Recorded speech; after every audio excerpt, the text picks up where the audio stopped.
Hey guys, welcome to another episode of the Rusty Beauties Restorations, and we're back on the 66 GT6 today. I don't think we've done a video yet with this setup of the garage, where I actually made a lot of space here to work on other cars. And recently I brought my son's Miata inside and we worked on it a little bit, so you've already seen that video, I guess. And today we're back on the GT6. So in the last episode we worked a little bit on the front valance, and we've done this side, we've done this repair here. We figured how to make almost invisible repairs. Figured that I didn't show you the inside. I welded it inside as well because I had the possibility here. So somebody mentioned that if I grind too much I might grind the weld away. Well, not, because I welded it inside as well. So today we're gonna be working on the other side, which also has a hole here. I already made the patch. I can't find the video though, but you saw me making the same patch for that side. So it was a little bit of a planishing hammer, then English wheel. Then here we have a little hole that we have to repair as well. And after that, we're gonna have to figure out how to remount those brackets inside. Let's see if we're gonna have the same success with this patch as on the other side, because here I'm pretty happy how it turned out. So without further ado, let's get crack-a-lacking.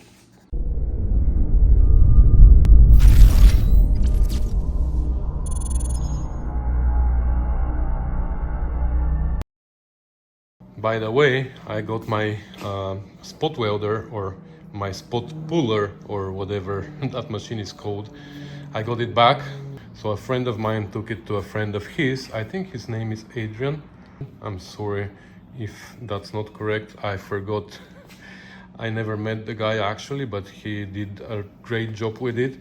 I tested it already here and it worked well, except I didn't do a great job welding it from the beginning, so it's still not great. But I haven't filmed it because I'm actually learning how to use this machine now. So we're gonna make a separate video about this when we start. Maybe when we come here to pull a little bit here, I think we needed some areas to be pulled out. So yeah, we're gonna see when we get there. So just so you know that I have my machine back. Anyways, I'm gonna figure out a way now to secure the valance here, because it is such a weird shape that it's hard to work on, but I'm gonna figure out some way to secure it a little bit more sturdy on the table, and we're gonna start cutting the patch and welding it in place. Okay, it's not great, but it's somewhat stable.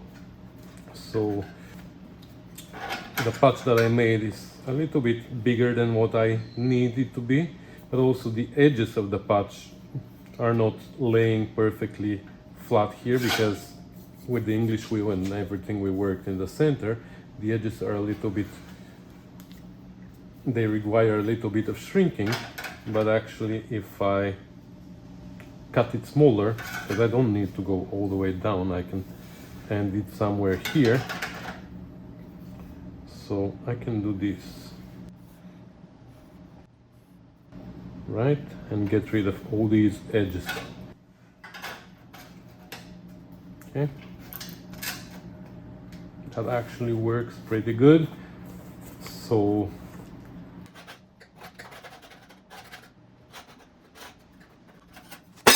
I'm gonna probably have to cut this lower, but last time I made a bigger gap here than what I wanted.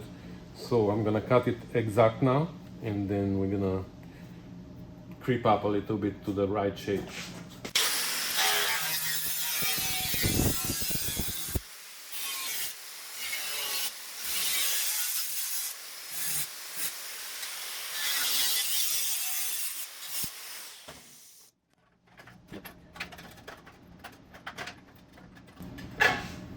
You can actually grind the patch, it's gonna be easier.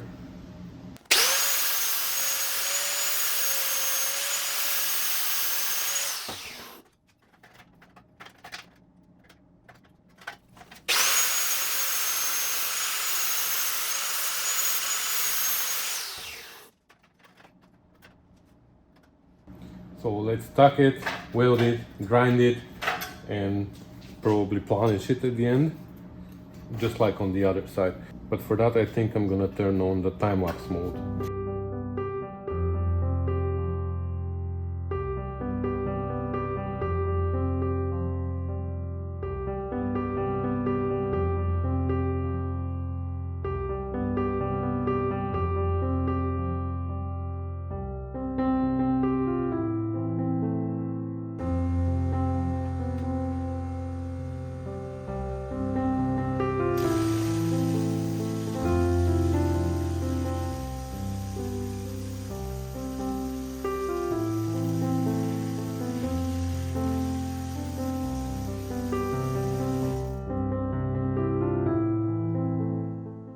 Okay, so as you saw, I took it to the planishing hammer because it wasn't coming out, and that one with the flat die managed to bring it up a little.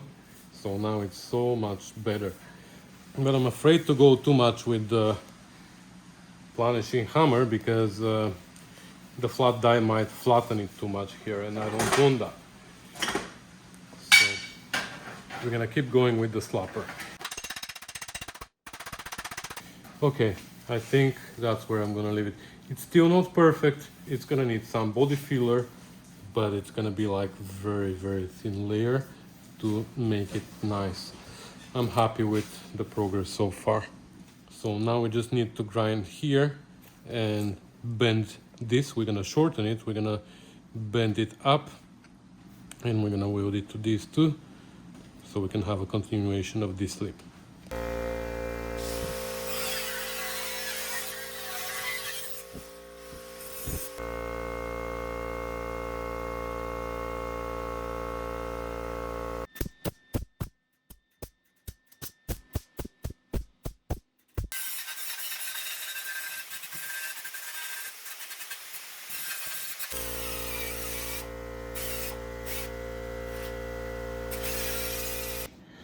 Alright, so that's what it looks like.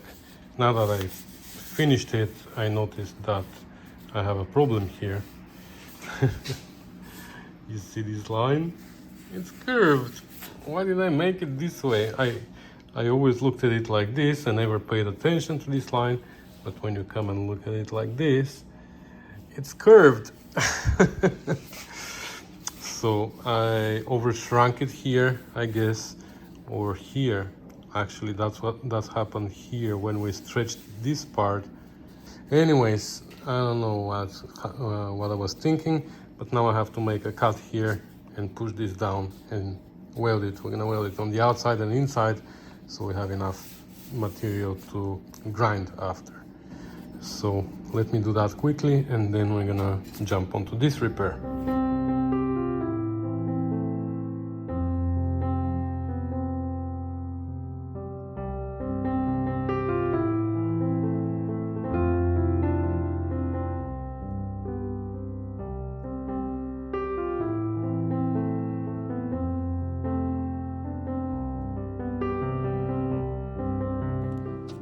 Okay, that's better. So now let's do a patch for here. So even though it is so small, there is a curve here and there's curve in this direction, so it is a domed patch. So we'll take this cut-off piece from something and we're gonna planish it on the planishing hammer a little bit to give it a dome, and then we're gonna cut a smaller section of it. I'm actually gonna try with the flat die. The flat die is supposed to curve it this way a little bit. Let's see.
Okay, I think that's perfect. We're gonna leave it here and we're done with the repairs. Now let's figure out those brackets that come from behind. All right, so I cleaned up a little bit the back. I mean, I needle scaled it now that we have the opportunity to reach in all the corners with the needle scaler. So I think we broke all the flaky rust underneath the lip there. I still have to do here the top lip, but that I can do with a wire wheel. And then I can rust convert the whole entire thing. But I said we are done with all the repairs, but I'm forgetting something, right? Yeah, because here the metal was pitted anyway and I couldn't remove the spot weld, so I just went ahead and I cut this from here. So we have to repair this, but before we repair this, I want to mark the position of this bracket, which we will also have to repair. It shouldn't be hard. We can just cut it off and weld a flat piece of metal and bend it in this shape. So now I'm gonna put it like this and I'm gonna mark the position of the bracket down there, and then we can repair this and rust convert and all that. Not sure I'm gonna keep you for this repair. It's just a simple flat piece, I guess. Same on the other side. Here I managed to take out the bracket from underneath, and I'm not gonna weld these. I'm gonna keep them for spot welds, for plug welds, I guess.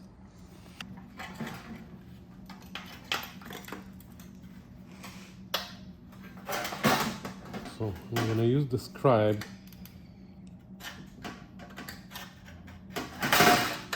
because with the rust converter we might lose the marker if we use Sharpie or something.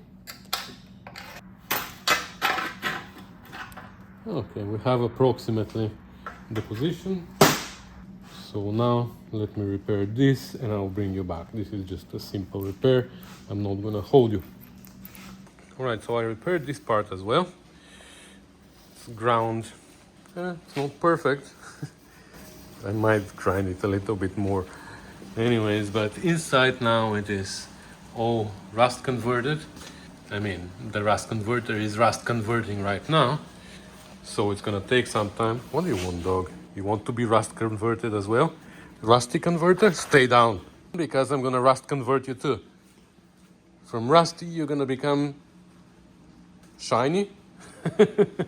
Okay, while the rust converter is rust converting, let's try and fix this bracket, which shouldn't be that hard, right? So as a beginning, let's see if we can remove this bolt. Somebody asked me in my previous episode if I didn't have a torch. Yeah, I do have a propane torch, so let's heat this up and see if that's gonna work. Let me clean it up a little bit on the wire wheel first, and then we're gonna spray WD-40 inside.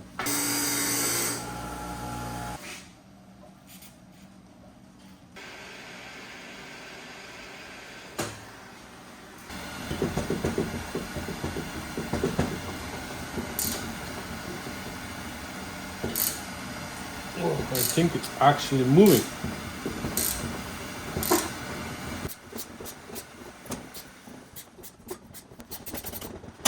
That was a surprise. So now let's clean this. Remove this flange from here. And I guess we're gonna just cut it here and weld a flat piece that we can bend to this shape. Somebody was recently asking me what my thoughts are on sandblasting and acid dipping. I'm not a fan of any media blasting when it comes to body parts, but if there's for parts like this, I don't mind sandblasting them. So, but I don't have a sandblasting cabinet or any equipment like that, so we're just gonna wire wheel it as much as we can, and we're gonna go from there. All right, guys. So the rust converter did what it did, and now we're gonna cut the bottom part off and we're gonna weld this extension. So this I straightened. This was bent here too. That was bent up, but I straightened it so I can make a template. Well, my piece is a little bit narrower, but that's fine. So let's cut this here.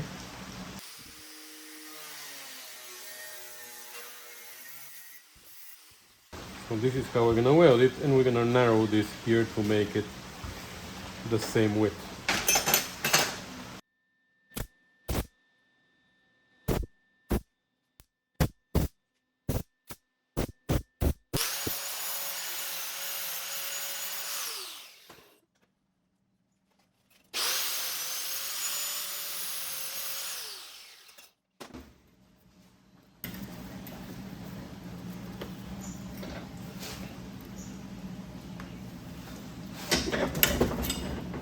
That should fit pretty well.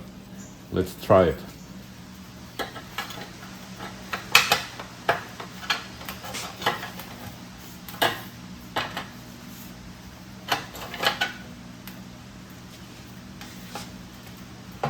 Okay, almost.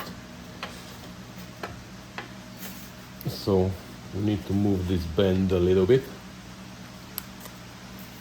like this.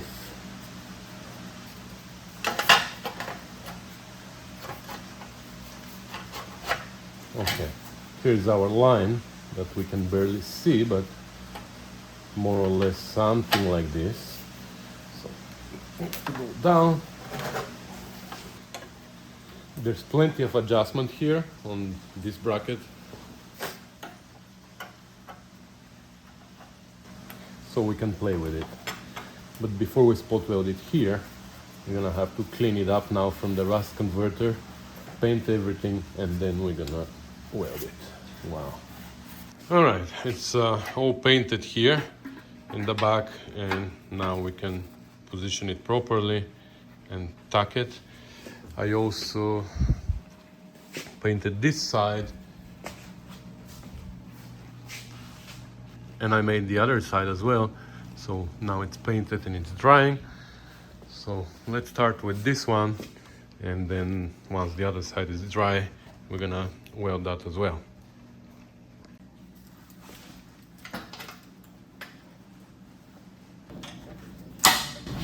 Just gently, but that's at least a little bit more solid.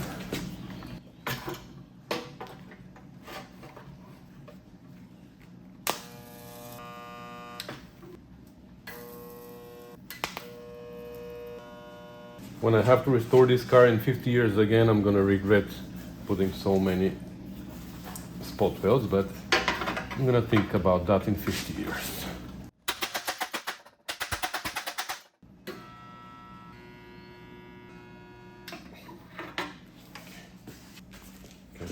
I was actually able to put a spot weld here, and on the other side I drilled pretty big hole, so I'm gonna make a plug weld there. Like not all the way through because the other metal is behind, but I'm sure I'm through the upper layer and I'm already into the lower. So I'm gonna make just one plug weld here, and that's gonna be it.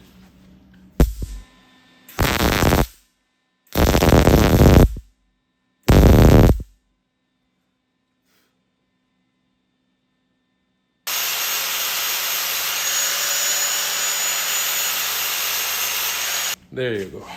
So, oh, I have a little hole here. How come I didn't notice that before?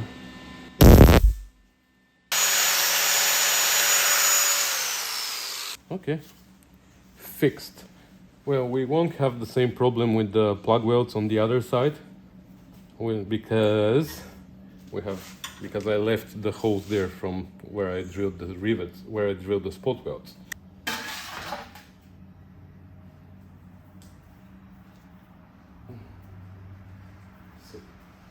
Sit. Sit. Sit. Yes. Hi. Did you almost fall backwards? Did you almost fall backwards? Hmm? Let's show some tricks. Sit. Sit. Spin. Spin. Spin. Yes. Alright, it's time to see if we mounted the brackets the proper way so we can mount it back there. The problem is those cage nuts here, we were only able to save one. The other three kind of disintegrated, so we're gonna have to find a different solution for that, just like I did on my Spitfire. I put nuts underneath, but it was tricky. Because it's hard to reach, I'll show you what I mean, but it's doable, so we're gonna do it. But now that I've opened the bonnet, I remember that one of my patrons asked me, I think his name is Rob, he asked me if I can put the word out there about supports, those tubes. If you have some available and you were willing to get rid of them, he would be happy to buy them from you, because he has I think a GT6 he mentioned, I forgot, and his tubes are really gone, so if somebody can help him, that would be great. So if you have any, let me know and I'll put you in touch with him. Thank you.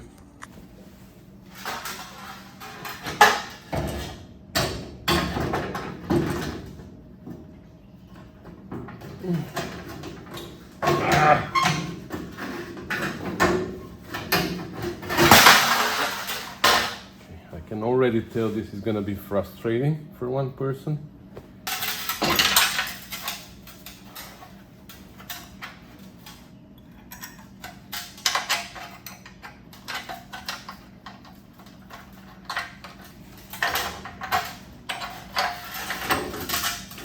Maybe I should do the same on the other side. Yeah, I'll do the same on the other side so it is holding.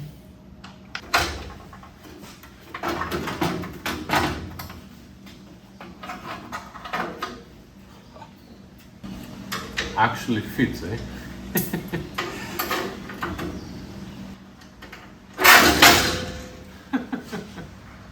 Coming back to your side. Who put this alternator here? Okay, and just so you know, I'm always on your side.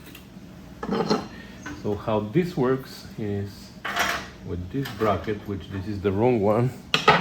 So this bracket comes here and then it gets screwed there. This is coming off again, so we're gonna clean and paint everything, don't worry. We have to put not only a nut but also a washer.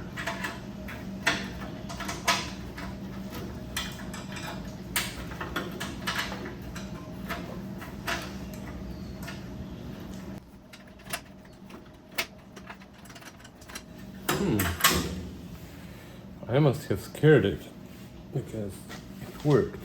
Okay, I'll do the same on the other side and then we're gonna tighten everything. For now, we're gonna keep it loose. All right, so the other side is, I started the bolts on the other side as well. It wasn't as hard as I expected.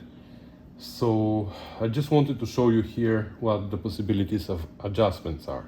So here, this bracket, you can see, but this bracket has a slot on it. So we can go up and down here. Here we also have a slot, so we can go left and right from here, and the same from the other side, so the entire valance can go left and right. Here as well, this is slotted, so the whole valance can go in and out, sliding on these slots, but the bottom is actually slotted in this direction, so the whole bracket can go also left and right. And we can adjust the height from here, from this slot. There's so much adjustment here that it's actually good and bad, because with so many points of adjustment you might get lost somewhere. But we have to start from somewhere, so I'm just gonna tighten them slightly, finger tight, and in some position, and then we're gonna go from there. Like I'm just gonna go in a very random position and then see which side needs to go in, which side needs to go out, up and down, etc, etc. Okay, so they are tight, like loosely tight, if that's a word. And let's see. I'm gonna drop the bonnet now and let's see how well it matches. I'm pretty sure it's not gonna be good because whatever.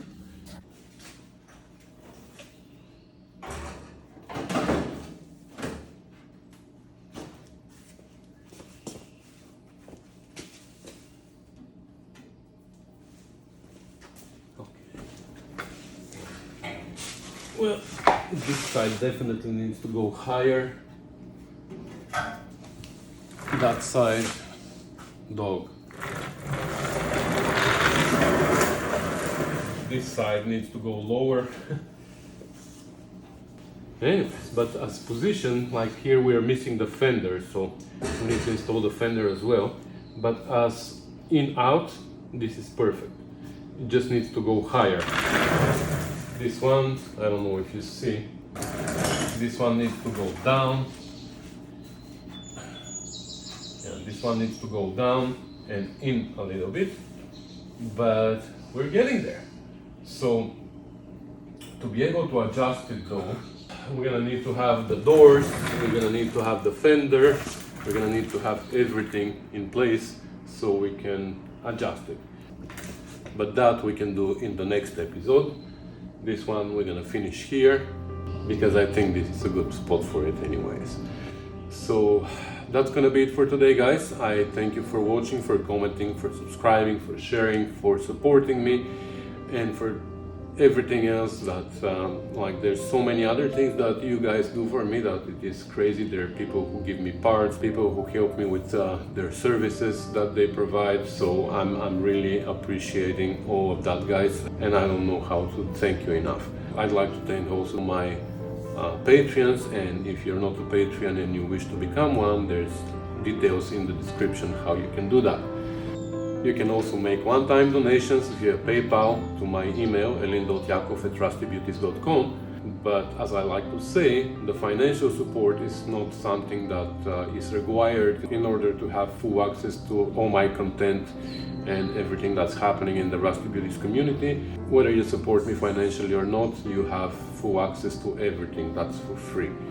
The only reason why you would consider supporting me financially is because you like to say thank you, Elin, for your videos. And that's totally up to you. If you choose not to, you're still a valuable subscriber and member of the Rusty Beauties community. So with that said, guys, thanks again, and I'll see you in the next one. Bye.